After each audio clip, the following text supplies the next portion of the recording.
cette notion de Grande Russie, il a fallu utiliser une idéologie mixant la monarchie et la religion, ce qui a été fait, et Poutine ressort ça, alors que lui-même, si Poutine est croyant, alors franchement, je suis cosmonaute, honnêtement, il utilise des tas de concepts, et je vous rappelle que dans les images qu'on vient de voir, il y a non seulement le patriarche Kirill, mais au premier plan, il y avait Monsieur Kadyrov, qui, autant que je sache, est musulman, et pas de n'importe quelle branche, puisqu'il est wahhabite, de la branche saoudienne qui applique la charia à la lettre. Donc, comme grand russe, et pardonnez-moi l'expression, comme Galimatia, il n'y a pas mieux, comme grand russe on trouve mieux, mais comme Galimatia, c'est indépassable, c'est une bouillie idéologique, parce que Poutine cherche à justifier le sacrifice de ses fils de la Russie, atroce, en Ukraine, contre leurs cousins germains qui sont les Ukrainiens.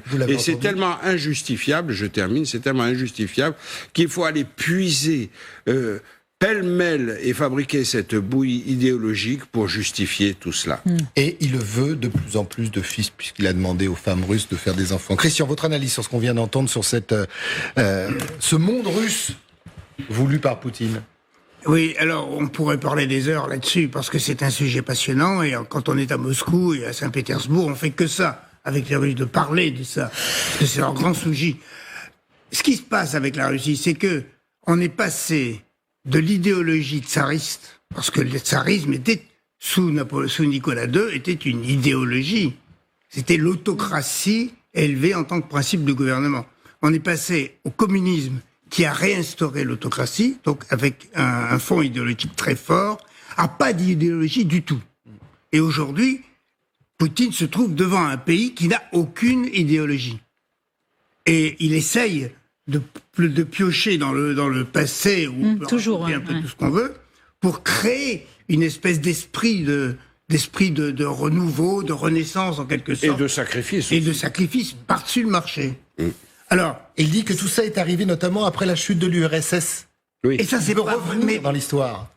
Mais tout ça, il a participé lui-même à la chute de l'URSS. Enfin, Poutine, il était Premier ministre de Yeltsin à un moment ou à un autre. Il a participé à ça. Tout en disant que c'est la plus grande catastrophe géopolitique de tous les temps. Oui, voilà.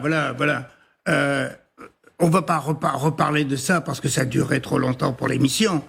Mais la chute du communisme en Russie est tellement abyssale qu'aujourd'hui, plus personne ne prononce le mot communisme. Rendez-vous compte de l'idéologie qu'on pourrait avoir un général communiste à la tête d'une unité en Ukraine en leur parlant de la restauration du socialisme. Personne n'ose le faire. C'est terminé. Ils ont mis une couverture sur le communisme, on n'en parle plus. Alors pour revenir maintenant à la population elle-même, la population est perdue. Elle n'a plus d'idéologie. Elle a une simple idéologie matérialiste. Il s'agit de bouffer, il s'agit d'aller voyager, de visiter Paris, d'avoir des enfants qui font des études, et puis ça s'arrête là.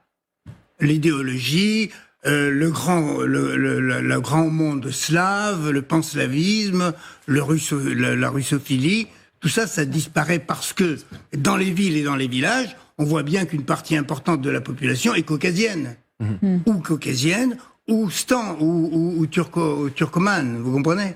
Et ils se rendent bien compte qu'ils sont en train de devenir minoritaires dans leur propre pays. Mais il est le seul à le croire. Mais il n'y croit pas du tout. Il n'y croit pas un mot de tout ce qu'il raconte.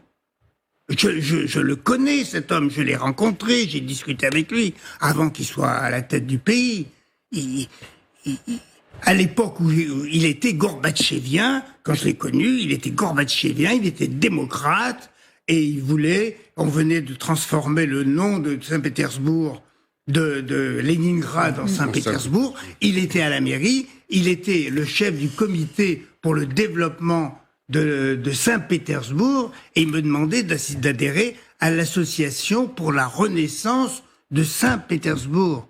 avec des prix Nobel de tous les côtés. Donc c'est un homme sans conviction à part les siennes qui essaye d'inventer quelque chose dans le Il passé. essaye de s'inventer un truc. Et justifier en son général, action. il se fout dedans.